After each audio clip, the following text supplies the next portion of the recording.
धामणगाव आवारी ते कळमजाई देवी मंदिर ते ढगेवाडी नवीन गाव जोड रस्त्याचे उद्घाटन आज अकोले तालुक्याचे कार्यसम्राट आमदार डॉक्टर किरण लाहमटे यांच्या हस्ते संपन्न झाले आहे।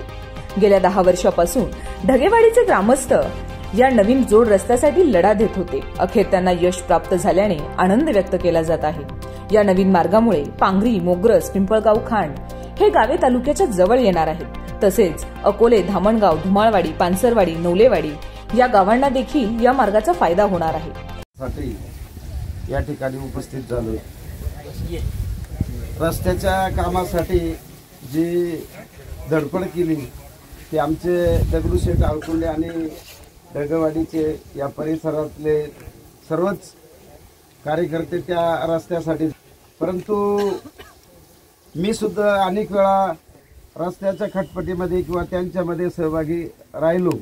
अनेक 10-20 वर्षापासून या रस्त्याच्या कामाच्या संबंधित अतिशय पोटतिडकीने ढगेवाडीकर आणि या परिसरातल्या कार्यकर्त्यांनी श्रम घेतले आणि आताच आमचे दगडूशेठ आळकुंडे यांनी सांगितलं का आमचा रस्ता त्याला फॉरेस्टाची मान्यता मिळाली आणि रस्त्याला बी आमदार साहेबांनी निधी दिला। म्हणलं साहेबांनी त्या 5 वर्षामध्ये अतिशय चांगल्या पद्धतीत काम केली आणि तुमचं राहिलेलं काम ते हाती घेतलं तर तुमचा या भागाचा आणि ढगेवाडी, पिंपळगाव खांड किंवा त्या गावांना या रस्त्याचा फायदा होणार आहे। माननीय आमदार साहेब, तुम्ही अनेक रस्त्यांची कामं केली, पण आमचा हा कानडे समाज अतिशय जिथं आदिवासी माणूस राहतो, ठाकर कोळी किंवा इतर आदिवासी राहतात, त्या पद्धतीमध्ये आमचा कानडे समाज हा डोंगरामध्ये राहतो आणि हळूहळू त्या समाजाला न्याय मिळण्याचं काम तुमच्या माध्यमातून होतंय। त्याबद्दल मी समाजाच्या वतीने तुमचे आभार मानतो। आणि या ठिकाणी समाज थोडा आहे, ढगेवाडी इथं एक 10-20 घरं असतील, परंतु अनेकही आपला आदिवासी समाज आहे, बहुजन समाज आहे त्या भागामधून। हा जो रस्ता आहे, पूर्वी आमचा एक सिन्नर, शमशेरपूर, राजूर असं एक नाव रस्त्याचं होतं, पण तो तिकडं निळवंडत गेला।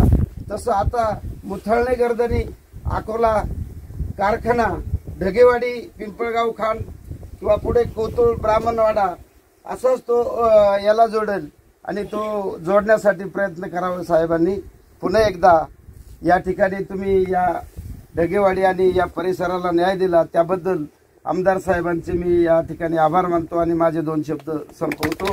जय हिंद।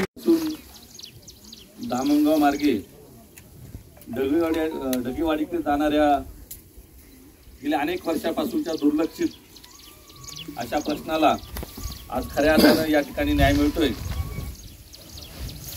अकोले शहरापासून मोजून 4 किलोमीटर अंतर आमदार साहेब अकोल्याच्या महात्मा फुले चौकापासून ढगेवाडीवरची शेवटची वरची वाडी मोजून 4 किलोमीटर अंतर आहे। परंतु स्वातंत्र्य मिळाल्यापासून अनेक वेळा या लोकांनी या विषयासाठी वेगवेगळ्या लोकप्रतिनिधींकडे पाठपुरावा केला, परंतु त्याला कधी यश मिळालं नाही। इथं हाळकुंडे बाबा आहेत, त्यांचा मुलगा आणि मी अगस्ती विद्यालयाला एका शाळेत शिकलो। दुर्दैवाने तो आता आपल्यामध्ये नाही आहे, तो मिलिटरीमध्ये सर्व्हिसला असताना त्या ठिकाणी त्याला वीरगती मिळाली। त्यावेळची आमची अगस्ती विद्यालयाची अनेक मुलं पायी या डोंगराने खाली उतरून असे पानसरवाडी मार्गे खाली अगस्ती विद्यालयाला यायचे। शेती कामाला असू द्या किंवा अगस्ती कारखान्यामध्ये सुद्धा कामाला असू द्या, ही लोक पायी खाली या डोंगराच्या याच्यामधून दरीमधून यायचे। खूप संघर्षमय प्रवास या लोकांचा मी पाहिलेला आहे आणि म्हणून आज त्यांना खऱ्या अर्थानं न्याय मिळाला। काल इतका त्यांना आनंद झाला, कारण आमच्यासारखी लोक शहरापासून जवळ असल्यामुळं यांच्या सातत्याने संपर्कात आणि धामणगाव आवारी सुद्धा आमचंच गाव आहे आणि त्यामुळे ह्या लोकांना सुद्धा या परिसराच्या जवळ येणं म्हणजे एक प्रकारे विकासाच्या जवळ येण्यासारखी भूमिका आहे। ज्यावेळेस अगस्ती कारखान्याची निर्मिती झाली। आवाज सह्याद्री करिता संपादक शुभम फापाळे, अकोले, अहिल्यानगर।